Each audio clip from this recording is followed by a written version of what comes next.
Kapayapaan ang sumainyong lahat. May nais sabihin sa iyo ang Panginoong Diyos sa mga oras na ito. Tayo ay nilalang niyang banal at binigyan ng wastong pag-iisip at kalayaan sa pagpili o free will para gawin ang mga nais natin. Ngunit pinili nating sumuway sa pamamagitan ng mga kasalanang ating nagawa. Mula pa sa mga kasalanan na ating minana sa ating unang magulang na si Eva at Adan. Tayo ay nahiwalay sa Diyos.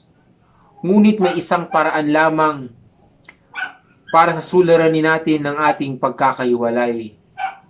Ito ay sa pamamagitan ng ating Panginoong Hesus na namatay at pinako sa krus para sa ating mga kasalanan. Ang tanging daan, katotohanan at ang buhay papunta sa Ama.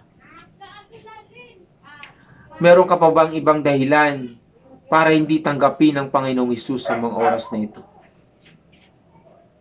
Kung wala na, hindi aksidenteng nanunood ka pa sa mga oras na ito. Hayaan mong papasukin muli ang Panginoong Hesus sa iyong buhay sa pamamagitan ng acceptance. Tanggapin mo siya.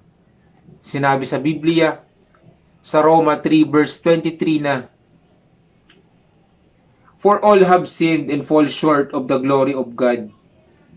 Sa Tagalog, sapagkat ang lahat ay nagkasala at walang sinumang nakaabot sa kaluwalhatian ng Diyos.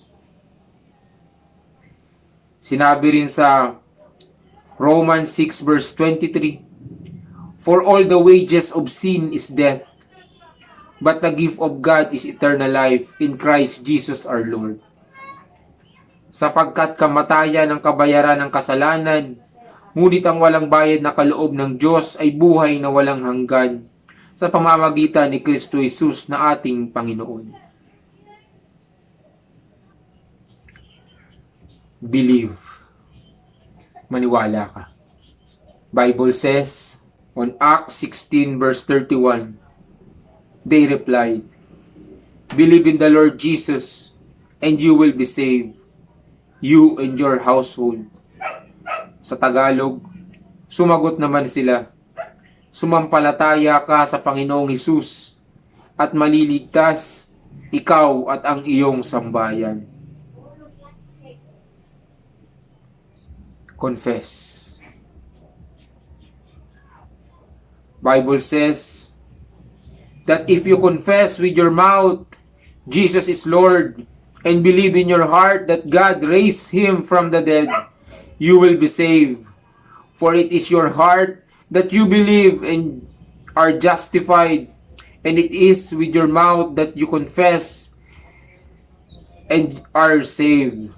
Sa Tagalog, kung ipahayag ng iyong bibig na si Jesus ay Panginoon at buong puso kang sasampalataya na siya'y muling binuhay ng Diyos, maliligtas ka, sapagkat sumasampalataya ang tao sa pamamagitan ng kanyang puso at sa gayon ay tinuturing na matuwid ng Diyos. Nagpapahayag naman siya sa pamamagitan ng kanyang bibig at sa gayon ay naliligtas. Romans 10 verse 9 to 10. Hinihintay ka ng Panginoon, kapatid. Gusto kanyang mailigtas sa darating na paghuhukom. Sapagkat isang beses lamang tayo mamamatay at ang kasunod ay paghuhukom.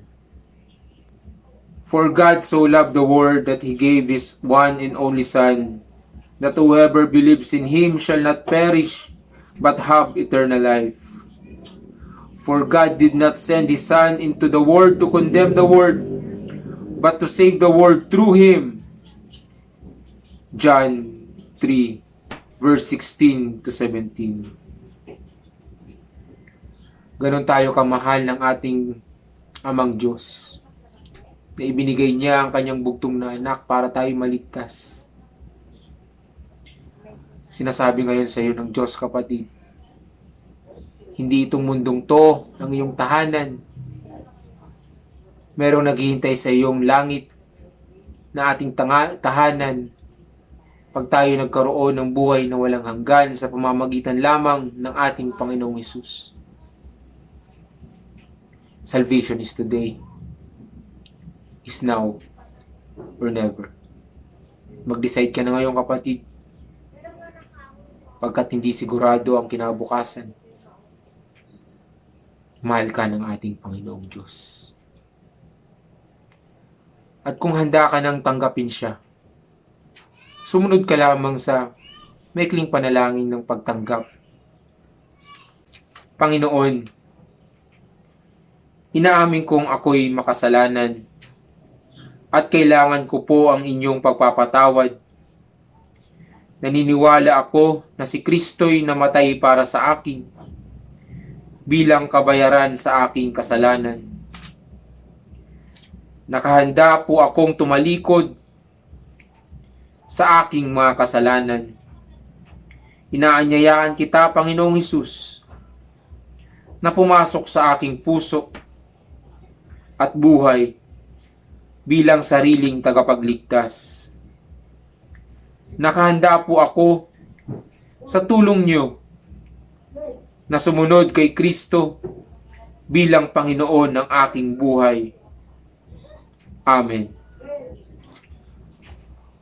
Kung sumunod ka sa panalangin na yon, ligtas ka na, kapatid.